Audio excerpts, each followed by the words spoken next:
Marine commando ફોર્સના માનનીય IGP Shri Amit Vishwakarma સાહેબ તથા મરીન કમાન્ડોના એસપી શ્રી એસ.જે. પરમાર સાહેબના સૂચના અનુસાર મરીન કમાન્ડોના ડીવાયએસપી શ્રી આર.એમ. ચૌધરી સાહેબના અધ્યક્ષસ્થાને દરાડ વાંઢ તેમજ બુડિયા ગામે રાષ્ટ્રીય સુરક્ષા તેમજ પોલીસ સમન્વય અંતર્ગત ગ્રામસભાનું આયોજન કરવામાં આવ્યું હતું.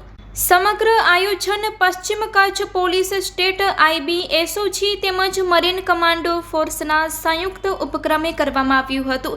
રાષ્ટ્રહિતને ધ્યાને લઈ લોકો કેવી રીતે રાષ્ટ્રને મદદરૂપ થાય તેમજ પોલીસ અને પ્રજા વચ્ચે સમન્વય થાય અને જરૂર પડે ફોર્સને કેવી રીતે મદદ કરી શકાય એવા જરૂરી વિષયોને લઈને આ મીટિંગમાં ચર્ચા થઈ હતી, જેમાં બહોળી સંખ્યામાં ગ્રામજનો ઉપસ્થિત રહી સાથ સહકાર આપ્યો હતો. Report by Amitbhai Bhanushali, Naliya, Abdasa, Kutch.